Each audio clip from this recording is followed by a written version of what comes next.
लंबे समय से जिस बात का इंतजार था वो दिन अब उत्तराखंड के लिए आज आने जा रहा है। जो जानकारी है वो आपको बता देते हैं कि उत्तराखंड विधानसभा में आज यूसीसी पेश होगा। यूसीसी का ड्राफ्ट मंजूर हो चुका है। बस अब आज अगला कदम जो धामी सरकार है वो रखने जा रही है। धामी कैबिनेट से मंजूरी मिलने के बाद उत्तराखंड विधानसभा में आज यूसीसी को रखा जाएगा और फिर उस पर चर्चा होगी। ये दो तस्वीरें इस वक्त हम आप तक पहुंचा रखे हैं। उत्तराखंड में जहां एक तरफ यूसीसी को लेकर अब माहौल देखने को मिल रहा है, सरकार इससे लेकर प्रतिबद्ध नजर आ रही है और विधानसभा में आज इसे पेश किया जाएगा। तो दूसरी तस्वीर आप कांग्रेस की जो शिकायत है उसकी देख सकते हैं कि कैसे कांग्रेस अब इसको लेकर शिकायत करती हुई नजर आ रही है, नाराज दिखाई दे रही है। तो उत्तराखंड में यूनिफॉर्म सिविल कोड को लेकर धामी सरकार एक्शन मोड में दिखाई दे रही है। कैबिनेट की हरी झंडी मिलने के बाद आज उत्तराखंड की विधानसभा में यूसीसी बिल पेश होगा। खबर है कि सीएम धामी खुद सदन में यूसीसी बिल पेश कर सकते हैं। देखिए रिपोर्ट।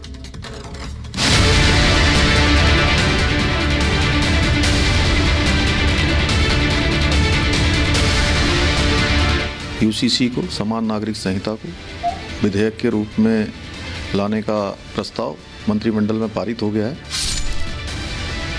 उत्तराखंड में यूनिफॉर्म सिविल कोड कानून बनने की राह पर है। कानून का ड्राफ्ट तैयार है और उसे धामी कैबिनेट की मंजूरी भी मिल गई है। ऐसे में उत्तराखंड समान नागरिक संहिता कानून लागू करने से बस एक कदम दूर खड़ा है। यूसीसी के मसौदे को धामी मंत्रिमंडल की मंजूरी मिलने के बाद अब इसे विधानसभा में पास कराने की तैयारी है। उत्तराखंड विधानसभा में आज यूसीसी बिल पेश होगा। खबर है कि सीएम धामी खुद इस बिल को सदन के पटल पर रखेंगे, जिसके बाद सदन में इस पर चर्चा की जाएगी। ऐसे में यूसीसी के ड्राफ्ट में क्या कुछ संभावित प्रावधान किए जा सकते हैं, आइए वो आपको दिखाते हैं। लड़कियों की शादी की उम्र बढ़ेगी। शादी का रजिस्ट्रेशन अनिवार्य होगा। बगैर पंजीकरण सुविधाओं का लाभ नहीं मिलेगा। ग्राम स्तर पर रजिस्ट्रेशन की सुविधा होगी। पति पत्नी दोनों को तलाक के समान अधिकार होंगे। पत्नी को भी पति जैसा तलाक का समान ग्राउंड मिलेगा। पॉलीगैमी या बहुविवाह पर रोक लगेगी। उत्तराधिकार में लड़कियों को बराबर का हिस्सा मिलेगा। सभी को गोद लेने का अधिकार मिलेगा। गोद लेने की प्रक्रिया आसान की जाएगी। हलाला और इद्दत पर पूरी तरह रोक रहेगी। लिव इन रिलेशन की घोषणा भी जरूरी होगी। वहीं यूनिफॉर्म सिविल कोड को सदन में पेश करने से पहले सीएम धामी ने सभी दलों से चर्चा में शामिल होने की अपील की। समान नागरिक संहिता यूसीसी, जिसकी लंबे समय से हम सबको प्रतीक्षा थी, प्रदेशवासियों को इसका इंतजार था, तो बहुत जल्दी हमारी सबकी जो प्रतीक्षा है वो समाप्त हो रही है। इसको हम लोग विधानसभा में प्रस्तुत करेंगे और आगे जो विधेयक के रूप में जो औपचारिकताएं होती हैं, चर्चा होती है, वो सभी चर्चा होगी। एक और जहां धामी सरकार यूसीसी को विधानसभा से पास कराकर कानून बनाने की तैयारी कर रही है, तो वहीं दूसरी तरफ इसके विरोध का सिलसिला भी जारी है। उत्तराखंड में कांग्रेस के कई नेताओं ने यूसीसी लागू करने के लिए धामी सरकार की तीखी आलोचना की। साथ ही कांग्रेस विधायकों ने राज्यपाल से मुलाकात कर सदन में संविधान के उल्लंघन का आरोप लगाया। उत्तराखंड में जिस यूनिफॉर्म सिविल कोड को लेकर सियासी घमासान मचा हुआ है, आखिर वो क्या है, आइए आपको ये भी बताते हैं। यूनिफॉर्म सिविल कोड में सभी नागरिकों के लिए समान कानून होंगे। अलग अलग पर्सनल लॉ की जगह ये लेगा। सभी धर्मों के लोगों पर लागू होगा यूसीसी। धर्म, जाति, पुरुष, महिला को लेकर कोई भेदभाव इस कानून में नहीं होगा। शादी, तलाक और उत्तराधिकार में एक नियम मान्य होंगे। उत्तराखंड में यूनिफॉर्म सिविल कोड को लागू करने की तैयारी जोर शोर से चल रही है। आज विधानसभा में यूसीसी बिल को पेश करके चर्चा की जानी है। सदन से पास होने के बाद यूनिफॉर्म सिविल कोड लागू करने वाला उत्तराखंड पहला राज्य बन जाएगा। Bureau report, Republic Bharat. और चलिए अब बात करते हैं हेमंत सोरेन की। आपको बता दें कि हेमंत सोरेन से ईडी की पूछताछ होनी है और आज ये चौथा दिन है जब भानु प्रताप और हेमंत सोरेन को आमने सामने बिठाकर पूछताछ होनी है। जो जानकारी है वो आपको बता देते हैं, इलेक्ट्रॉनिक सबूतों के आधार पर यह पूछताछ होगी। तो ये इस वक्त की बड़ी खबर आप तक पहुंचा रखी है। हेमंत सोरेन से ईडी की पूछताछ का आज चौथा दिन है और सोरेन भानु प्रताप से आज आमने सामने की पूछताछ होनी है। दरअसल दोनों को आमने सामने बैठाया जाएगा और सवाल जवाब होंगे, क्रॉस चेक किया जाएगा, एक के जवाब और दूसरे के जवाब में कहीं कोई डिफरेंस तो नहीं। ये दो तस्वीरें, एक तरफ हेमंत सोरेन से पूछताछ का चौथा दिन है तो दूसरी तरफ चंपई सरकार को विश्वास मत हासिल हो चुका है। हेमंत सोरेन की मुश्किलें कम होने का नाम नहीं ले रखी है तो चंपई सोरेन की एक चुनौती जो है वो खत्म हो चुकी है और अब वो आगे बढ़कर सरकार चलाने वाले हैं। तो झारखंड में एक तरफ चंपई सोरेन मुख्यमंत्री बनने के बाद विश्वास मत हासिल कर चुके हैं तो वहीं दूसरी तरफ पूर्व मुख्यमंत्री हेमंत सोरेन की मुश्किलें कम होती नजर नहीं आ रही है। आज ईडी के सामने हेमंत सोरेन और भानु प्रताप को बैठाकर आमने सामने ईडी पूछताछ करने वाली है। देखिए ये रिपोर्ट।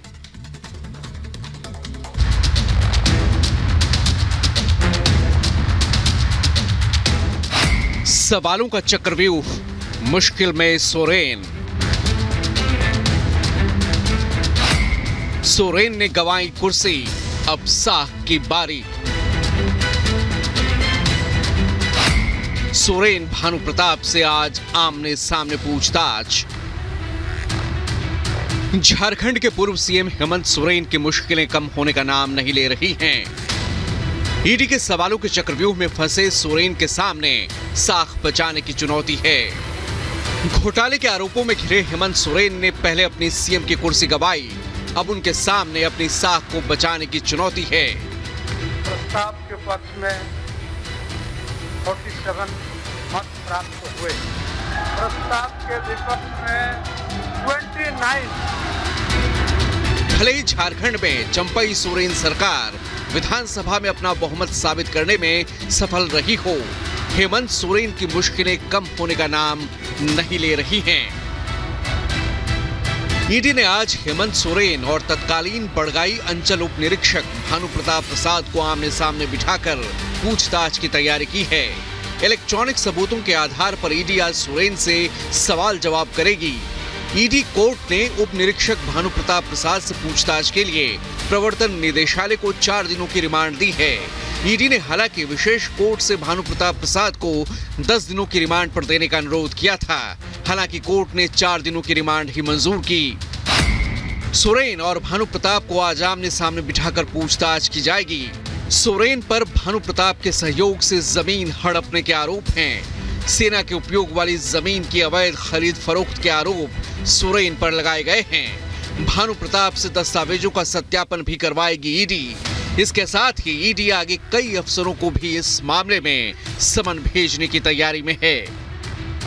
वहीं कल हेमंत सोरेन ने चंपई सोरेन सरकार के फ्लोर टेस्ट में हिस्सा लिया और कई बार बीजेपी पर जमकर हमला बोला। 31 तारीख को दिए गए अंजाम की पटकथा लिखी जा रही थी। बड़े तरीके से उस पकवान को बहुत धीमी आंच में पकाया जा रहा था, लेकिन ये इनकी जो पकवान है ये पकने को तैयार नहीं थे। लेकिन इनकी इन प्रकार इन्होंने इस आधे अधूरे पकवान को अपने लिए परोसा और बड़ी सुनियोजित तरीके से मुझे अपनी गिरफ्त में लिया है। बीजेपी ने चंपई सरकार और हेमंत सोरेन पर हमला बोला तो वहीं झारखंड मुक्ति मोर्चा के विधायकों ने सोरेन की गिरफ्तारी को साजिश करार दिया। ये बहुत दिन चलने वाला नहीं है। आज बेशक इन्होंने बहुमत प्राप्त कर लिया है, लेकिन आने वाले समय में ये सरकार मुंह की खाएगी। जो पाप इन्होंने किया है, जिस तरह से झारखंड को लूट खंड में बदल दिया है, ये झारखंड की आम जनता बहुत बढ़िया तरीके से समझ रही है। ये लोकतंत्र की जीत है और जिस तरह से सभी विधायक एकजुट रहे, ये माननीय हेमंत सोरेन जी की सूझबूझ से संभव हुआ। ये बहुत ही असंभव को संभव करके दिखाया गया है। आज मुझे लगता है ये एक मिसाल बन गया है, एक इतिहास बन गया है। और जो भी राज्य जहां भाजपा की सरकार नहीं है, जिन्हें भी डराया धमकाया जाता है, वो हमेशा कोशिश करेंगे कि माननीय हेमंत सोरेन जी जिस तरह से आगे बढ़े हैं, उनकी नक्शे कदम पे चलना चाहिए।